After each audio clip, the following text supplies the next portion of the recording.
Sudah yang terkasih, Gereja Katolik itu tidak menerima hukuman mati.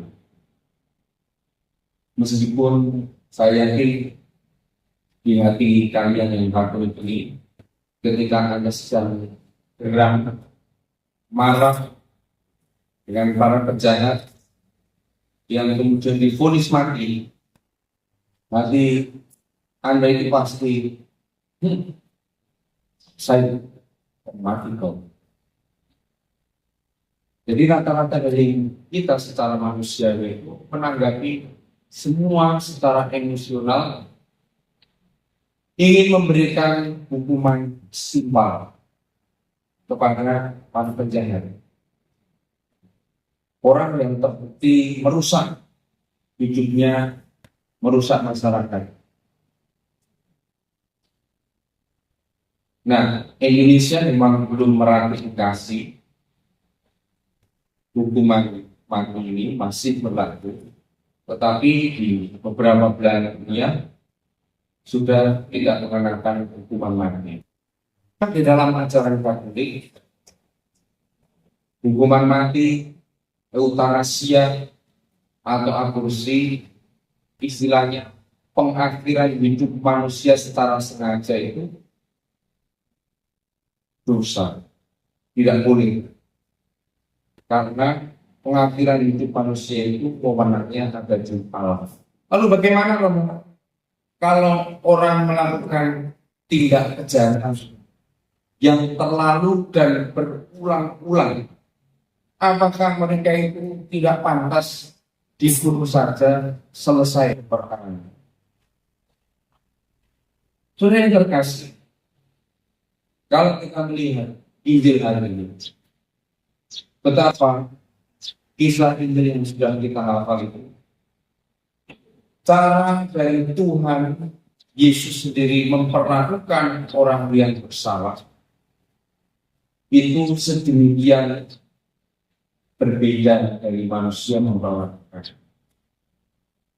Hukum kita manusia yang buat itu, kalau kita bandingkan dengan hukum Tuhan Yesus, hukum cinta kasih sebagai jauh sekali lebih berat hukuman manusia daripada hukum cinta kasih Tuhan Yesus.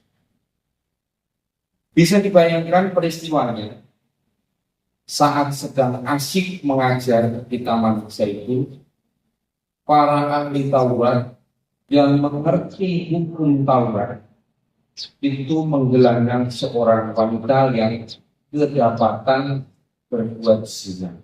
Dan Yesus dihadapkan kepada mereka. Tentu ahli Taurat ini kan orang yang punya maksud. Apapun keputusan Yesus, kalau itu dijatuhkan kepada perempuan itu, ataupun kalau tidak menjatuhkan keputusan, Yesus itu akan kedapatan bersalah. Kalau Yesus mengatakan, oke, kalau hukum seperti itu, ya sudah, lempari saja wanita ini dan batu. Para ahli Taurat juga akan senang dan dia akan menangkap Yesus. Kalau Yesus mengatakan, jangan dilempari dengan batu, Yesus pun juga akan ditangkap karena melawan hukum Taurat yang sedang berlaku saat itu. Maka cinta kasih Yesus itu diterapkan dengan cara yang sangat-sangat unik dan bijaksana. Yang dibawa di hadapan Yesus itu adalah perempuan yang kedapatan berzina dan berbuat dosa. Nyata-nyata berbuat dosa. Yesus bisa mengendalikan emosinya sangat bijaksana sekali. Dia dengan tenang menulis sesuatu di tanah yang setelah itu tegak berdiri.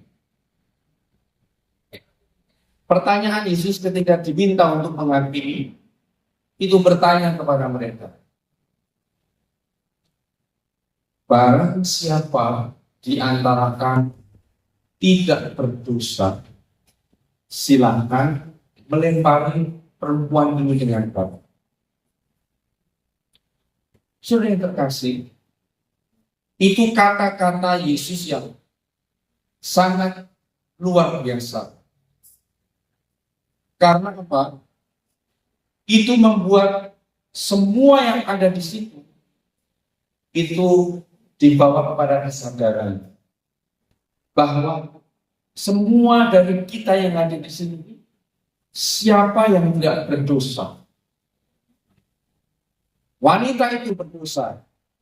Tetapi ketika Yesus mengatakan hal itu, semua orang baik yang dia ajar maupun ahli Taurat yang menggelandang perempuan itu pun diajak untuk melihat, mengecek dirinya sendiri, dia berbuat dosa atau tidak sebelum kamu melemparkan batu. Memang engkau melihat dirimu itu tidak berdosa sama sekali, silakan kamu melemparkan batu.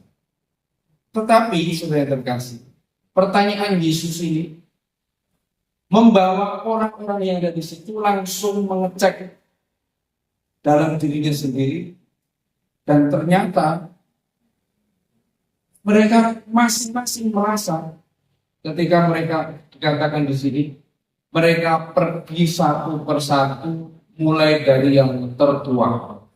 Barangkali yang tertua itu dia merasa dosanya lebih banyak, sehingga pergi mulai dari yang tertua sampai yang mungkin paling muda yang dosanya masih sedikit.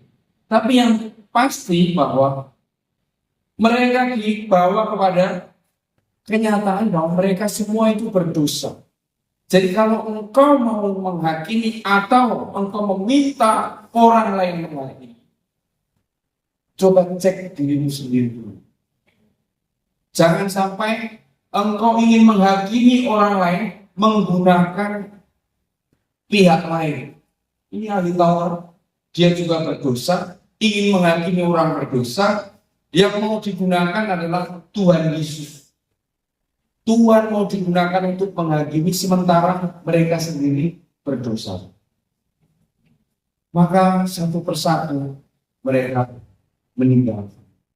Artinya bisa patut ditindak.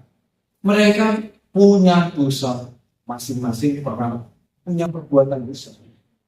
Dan kalau mereka ini berani melemparkan batu, orang sudah pasti lihat.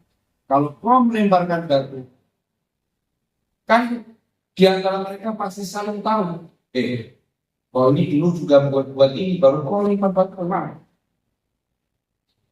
Artinya, ketika seseorang berani menghakimi orang lain yang berbuat dosa, orang lain akan menghakimi dia juga. Saya ingat itu, kau lempar batu pertama, baru kau dulu masuk kamar itu dengan perempuan itu. Kau juga ya, dibuat malu. Maka saudara yang terkasih, di dalam hidup kita ini, yang paling penting sebelum kita itu secara emosional meminta orang lain atau pihak untuk menghakimi, kita sendiri diajak untuk mengoreksi. Dan Tuhan Yesus ketika mengoreksi perempuan itu mengatakan, lihat, mana tidak ada orang yang menghakimi kau, aku pun tidak akan memusuhi kau.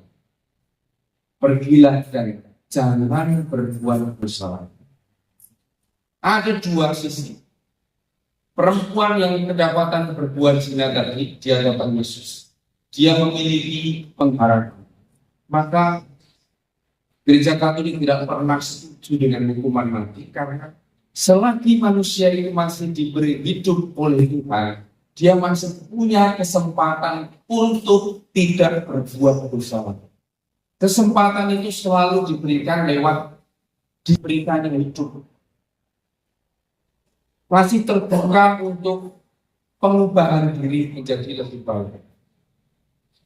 Ada juga tadi ahli Taurat yang berhasil menemukan dosanya, tetapi pergi, belum bisa menerima kenyataan pahit. Tapi dia tahu dia berbuat dosa, meninggalkan Tuhan, menjauh, bukannya mendekat, justru menjauh.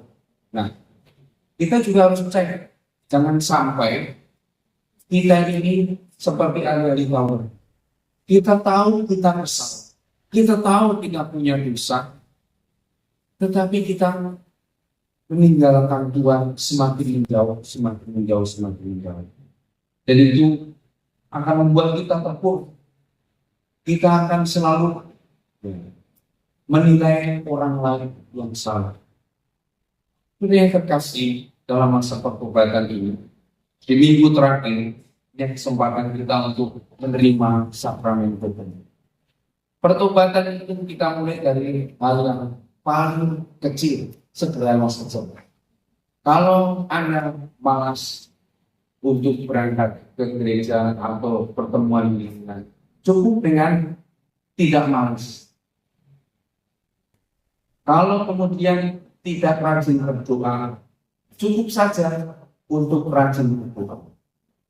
Jadi mulailah dari hal-hal yang kecil.